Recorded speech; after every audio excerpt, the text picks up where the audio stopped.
I have a couple things I'd like to talk about on the agenda. The first being the ordinance prohibiting unauthorized panhandling, solicitation, and door-to-door sales within town limits.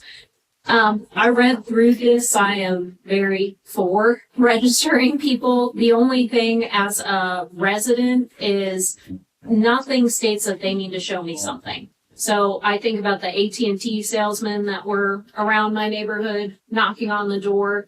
It's great that they need to register with you, but I have no proof that they have registered with you. They can still just show up at my door, and I have nothing that says they've talked to you, you've approved it, etc. So I think that you maybe should consider adding some language to that states they need to present a resident with something if they are allowed to solicit.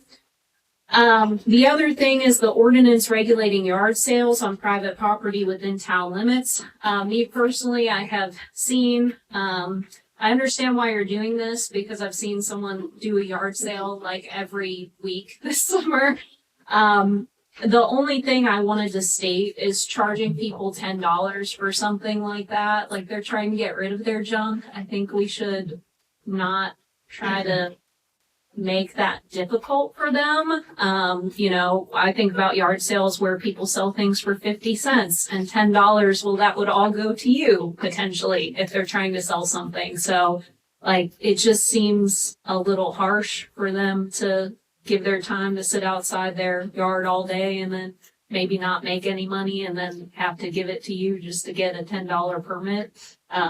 So that was the concern I had on that. The next thing, we've talked about the resolution adopting a social media policy before. I hope you will consider not approving this tonight because it is not ready. Even your comments from the social media policy, if you read through it, haven't been incorporated into this document. So as an example, you stated you didn't want it to specifically say two-way communications last time you held the workshop. Well, that's still on here. If you're not going to allow for comments, then why have all this language about comments, which to me personally, I take some offense with the comments that I think are wrong, but you don't even need that if you're not going to allow for comments. So I think this document really needs to be edited before you sign it, and just make sure that you are actually signing what you want. The next thing is the adopting rules for public comments. I've also talked about this quite a bit. And my biggest issue for the public comments is that you are still requiring people to sign in. This gives no grace for them to come in late and then say, hey, I would like to talk to you about something. I have this concern. And we've seen this with people who walk in 2 minutes after and say, hey, I have a trash issue. Everyone's burning trash in my neighborhood. You should allow people to make those comments. Most meetings that I attend, only 2 people talk. So it doesn't really make a lot of sense to limit it in this way. And you have to think you're all reasonable people, but one day you may get someone who isn't reasonable. You might get someone who's a dictator and can say, well, you didn't sign in and you guys signed the resolution that allows that person to do that.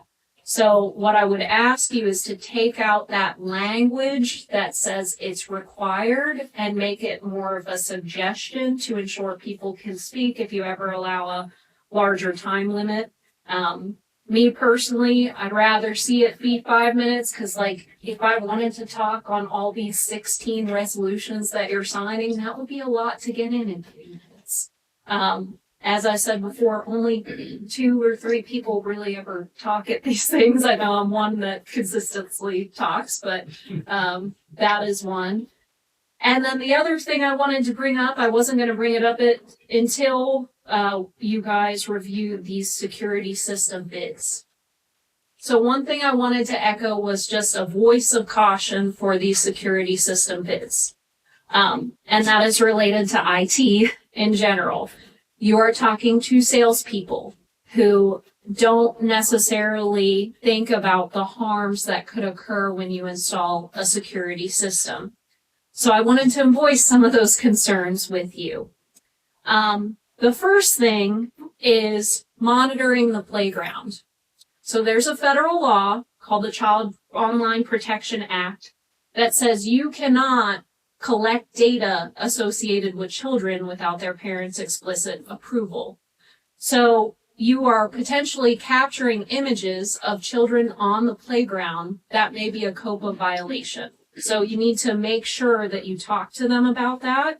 And then I have concerns about hackers. If someone could hack into the security system and monitor children, well, that could potentially cause a lot of harm to children and their families. You know, like I have a 3-year-old, so I think about it all the time. She will just randomly pick up her dress.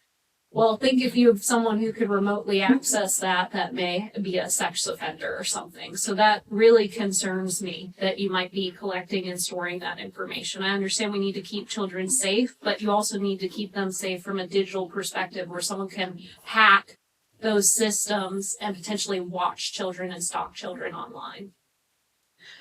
The other thing, I don't know if it's a law in this state, but it's a law in a lot of states where you cannot have voice recording. So you may want to make sure that they're not recording the voice. I didn't see that as a question that was asked. The other thing is, I personally became concerned whenever you said facial recognition and being able to create notifications. Haley will probably attest, I'm not always the happiest person when I come. I have my good days and my bad days, but just think if there was an employee that would become afraid of me and just say, well, she's irate whenever she comes in here, and can tag me from a facial recognition standpoint and see me in particular. And by those technology advances, you could put a picture, Anna Gibson, and monitor me walking through the parking lot. Well, I think that's a little bit of an invasion of my privacy. I mean, I know I'm on public property, but there are harms that could happen. You could say, oh, I have this note, Anna Gibson's here again. She's walking in the door, and you all will have access to that. So you have to put a policy in place that maybe explicitly says what you're trying to achieve with these security systems and what you are going to allow people to do and not able to do. Like it showed downloads. I could download children in the park. You know, you guys will have access to do that by what they kind of showed and talked about. So you have to have some sort of policy in place saying what people can do, what you're going to do with videos of children, who can access it, where it's going to be stored. And then I didn't see like a total cost of ownership. I mean, you're doing 24 hours worth of video that I think from a public record standpoint, you may have to store for 5 years, right? Because you talk about that often. Well, that's going to get incredibly costly from a standpoint of a small town. Are you sure you want to do that? Like I'm all for being safe, but those were just some things that came to mind as I was watching these demos. So thank you very much. Thank you very much. That's good.